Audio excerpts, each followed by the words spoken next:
Welcome to Jai Bhim TV. Singer Mangli మనందరికీ సుపరిచితమైన వ్యక్తి.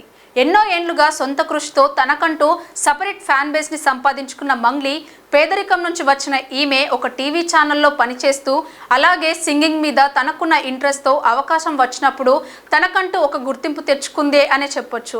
ఇటీవల జరిగిన తన జన్మదిన వేడుకల్లో భాగంగా ఒక్కసారిగా సోషల్ మీడియాలో వైరల్ అవుతూ వస్తుంది.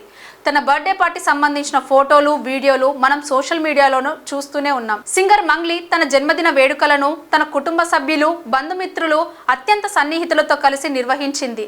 చేవెళ్లలోని ఈర్లపల్లి గ్రామ శివారులో ఉన్న త్రిపుర రిసార్ట్లో బుధవారం రాత్రి వరకు జన్మదిన వేడుకలు ఘనంగా జరిగాయి.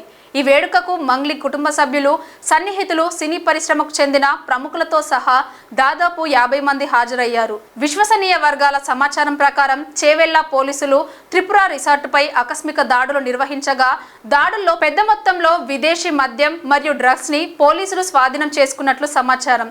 ఇంతకీ మద్యం, డ్రగ్స్ ఎవరు సప్లై చేశారు? కాంగ్రెస్ ప్రభుత్వం వచ్చాక డ్రగ్స్ ని నిషేధించడం జరిగింది. కానీ ప్రతిసారి ఈ సెలబ్రిటీలకు ఎలా దొరుకుతుంది? ఈ పార్టీలో సెలబ్రిటీ దివి, కాకర్ల శ్యామ్, ఇంకా కొంతమంది సెలబ్రిటీలు ఆ పార్టీలో ఉన్నట్లు సమాచారం. స్థానికులు ఇచ్చిన సమాచారం మేరకు ఆకస్మిక దాడులు నిర్వహించిన పోలీసులపై మంగ్లీ సీరియస్ గా వ్యవహరించడం వీడియోలో మనం చూస్తున్నాం. ఇంత ఫేమ్, డబ్బున్న సెలబ్రిటీలే ఇలా వ్యవహరిస్తే మరి సామాన్యుల పరిస్థితి ఏంటి? నార్మల్ గానే ఎవరైనా డ్రింక్ చేస్తే పోలీసులు వారి పట్ల కఠిన చర్యలు చేపడతారు. మరి ఇంత ఫేమ్ ఉన్న మంగ్లీపై ఎలాంటి చర్యలు చేపడతారో చూడాలి.